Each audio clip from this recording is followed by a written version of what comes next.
अगर हम लोग के पास अच्छा सेविंग्स है then we are financially safe. ये माइंडसेट बहुत लोगों का है।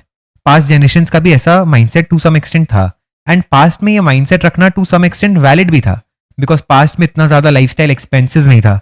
पास्ट में जॉब मार्केट में इतना कट थ्रोट कॉम्पिटिशन नहीं था, मार्केट में इतना वोलेटैलिटी नहीं था, या इन्फ्लेशन इतना हाई नहीं था। तब से लेके अभी तक में सब कुछ इवॉल्व होते गया, मार्केट डायनामिक्स चेंज हो गए, फाइनेंशियल कॉन्सेप्ट चेंज हो गए, मनी रूल्स चेंज हो गया, बट बहुत लोगों का माइंडसेट अभी भी वही रहा। If you also feel that saving is equal to safety, then please watch the video till the end because I am going to break this myth today.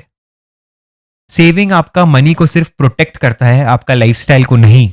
Your lifestyle is not protected due to savings. आप समझो, अगर आप कोई fix deposit में invest कर रहे हो या आप अपने सेविंग्स को एक सेविंग्स अकाउंट में डिपॉजिट करके रखे हो, अगर इन्फ्लेशन का rate is higher than what you are earning on these deposits, then unfortunately but you are losing out on purchasing power. आपका मनी ग्रो नहीं हो रहा, आपका बैलेंस सिर्फ बढ़ते जा रहा है, लेकिन आप वो बैलेंस से कितना खरीद सकते हो वो डिटोरिएट होते जा रहा है। Saving alone is not a symbol of financial safety. Financial safety is dependent on 4 pillars. The first one being emergency funds. कोई भी इमरजेंसी के लिए हम लोग के पास फंड्स होना बहुत नीडेड है, and for emergency saving should be there. I am not saying saving is a bad thing, saving is a must, not for life but for emergencies. The second pillar being insurance. कोई भी mishap के लिए we must have insurance coverage. The third one being investment. We should have multiple sources जिसके through हम लोग का money automatically grow होते जाए, हम लोग का मनी ऑटोमेटिकली मल्टीप्लाई होए। And the last one and the most important one, that is multiple sources of income.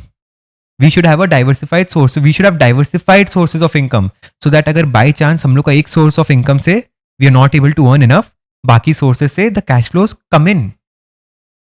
Ultimately, the best investment is investing in our own self, investing in our own skills, so that हम लोग अपना खुद का income और increase कर पाए, जिसके through हम लोग emergency funds create कर पाए, जिसके थ्रू हम लोग insurance buy कर पाए, and जिसके थ्रू हम लोग प्रॉपरली डिसिप्लिन मैनर में इन्वेस्ट भी कर पाए। Savings can only make you feel safe, but it is actually growing money that can keep you safe. अगर आपको अभी भी ये लग रहा है कि सेविंग अलोन मतलब आप सिर्फ अगर सेव कर रहे हो तो आप फाइनेंशियली सेफ हो, देन प्लीज ये क्वेश्चन आप खुद को पूछो कि if your income stops today, till when will your savings be able to meet your lifestyle expenses? And अगर इसका आंसर आपको अनकंफर्टेबल फील करा रहा है, then thank you, you have understood my point.